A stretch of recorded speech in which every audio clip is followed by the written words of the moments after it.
আপনারা ছবিতে যাদের দেখছেন, একজন ডোনাল্ড জে ট্রাম্প এবং একজন বারাক ওবামা, এই দুজনই আমেরিকার প্রেসিডেন্ট ছিলেন। এই দুই রাষ্ট্রপতি অর্থাৎ অতীত এবং বর্তমান, এরা দুজনেই ইরানের সঙ্গে নিউক্লিয়ার চুক্তি করেছে। তো আপনার জন্য যেটি প্রশ্ন, এই দুই রাষ্ট্রপতির মধ্যে স্মার্ট কে বেশি বলতে হবে। তবে সাধারণভাবে মনে হতেই পারে যার কাছে টাকা বেশি ডেফিনেটলি সেই স্মার্ট। ডোনাল্ড জে ট্রাম্পের কাছে আপনারা দেখছেন $300 বিলিয়ন একটা বিরাট টাকার স্তম্ভ রয়েছে। ওদিকে বারাক হুসাইন ওবামা, তিনি ছোট্ট একটা টাকার বান্ডিল নিয়ে দাঁড়িয়ে আছেন, 1.7 বিলিয়ন ইউএসডি। এখন গোটা আমেরিকা জুড়ে এই মুহূর্তে এই ছবিটি ভাইরাল। আমেরিকার প্রত্যেক নাগরিকের হোয়াটসঅ্যাপে ঘুরছে এই ছবি এবং বর্তমান সময়ে আলোচনার হট টপিক আমেরিকার সঙ্গে ইরানের শান্তি চুক্তি। এখন ডোনাল্ড ট্রাম্প বলছেন তিনি পৃথিবীর সবচাইতে বড় deal maker, he is the president of peace. তাহলে 2015 সালে যখন বারাক ওবামা ইরানের সঙ্গে নিউক্লিয়ার ডিল করেছিলেন, যে ডিলে ইরানকে বলা হয়েছিল কোনোভাবেই ইরান পারমাণবিক অস্ত্র তৈরি করতে পারবে না এবং ইরানে নিয়ম করে IAEA ইন্টারন্যাশনাল অ্যাটমিক এনার্জি এজেন্সির যারা পর্যবেক্ষক, তারা ইরানে গিয়ে পর্যবেক্ষণ করবে। আর এই চুক্তির নাম হলো joint comprehensive plan of action. এবং পরবর্তীকালে যখন ডোনাল্ড ট্রাম্প আমেরিকার মসনদে বসলেন রাষ্ট্রপতি হিসেবে, শুরু থেকেই তিনি বারাক ওবামাকে গালমন্দ করে এসেছেন যে তিনি হলেন একটা ফালতু রাষ্ট্রপতি, আমেরিকার সর্বনাশ করেছে, ইরানকে বরং পারমাণবিক অস্ত্র তৈরি করার সমস্ত সুযোগ করে দিয়েছে এই বারাক ওবামা। সুতরাং তিনি যদি রাষ্ট্রপতি হন, প্রথমেই যে কাজ করবেন, ইরানের সঙ্গে আমেরিকার যে চুক্তি হয়েছিল ওই JCPOA, ওই চুক্তির কাগজকে তিনি ছিঁড়ে কুটি কুটি করে ফেলবেন। এবং যেমন কথা তেমনি কাজ। ডোনাল্ড ট্রাম্প ক্ষমতায় এসে 2018 সালে সেই চুক্তিকে বাতিল করে দিলেন আর ইরানের ওপরে তিনি তারপর থেকে এক কঠোর পর্যবেক্ষণ শুরু করে দিলেন। ডোনাল্ড ট্রাম্প তিনি বললেন যে he is the master deal maker, তিনি হচ্ছেন পৃথিবীর সবচাইতে সাংঘাতিক রকমের সফল একজন ডিল মেকার।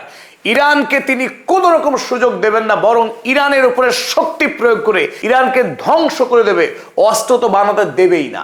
তাই ওই 2018 সাল থেকে সুযোগ খুঁজছিলেন ডোনাল্ড ট্রাম্প কখন ইরানের উপরে ঝাঁপিয়ে পড়বেন।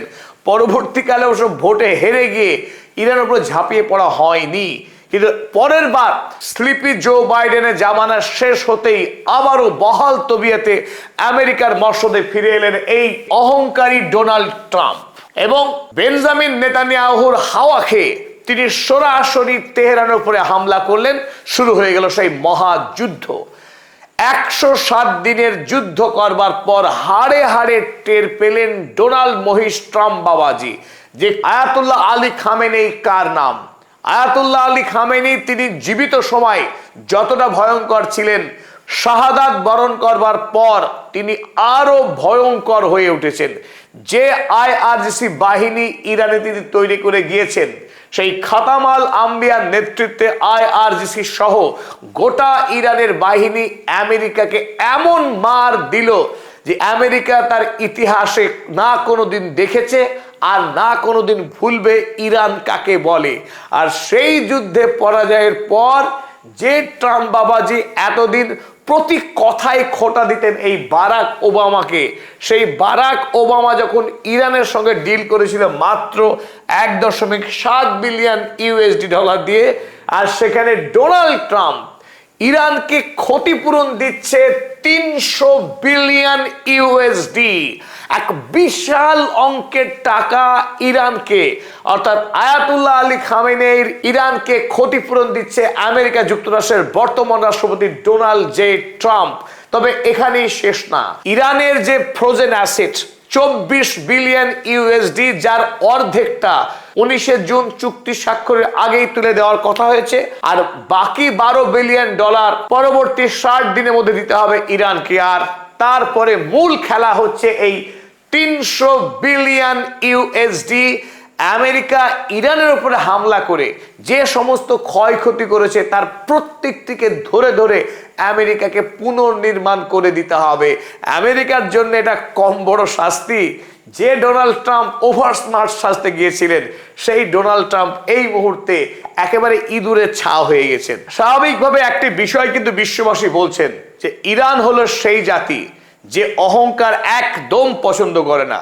ডোনাল্ড ট্রাম্প শক্তি দিয়ে, হুমকি দিয়ে ইরানকে ধ্বংস করবার যে প্রয়াস নিয়েছিলেন, সেই প্রয়াস কার্যত ব্যর্থ হয়েছে।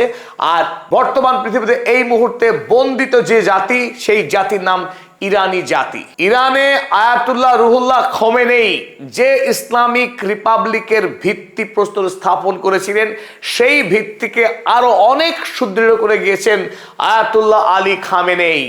আর বর্তমানে মুস্তফা খামেনেই ইরানের সর্বোচ্চ ধর্মীয় নেতা হিসেবে গোটা পৃথিবীকে ভেলকি দেখাচ্ছেন যে ইরানের শক্তি কতটা রয়েছে, যে দেশ আমেরিকার মতো সুপার পাওয়ারকে হেলা ফেলা করে এইভাবে হারিয়ে দিতে পারে মহাযুদ্ধে।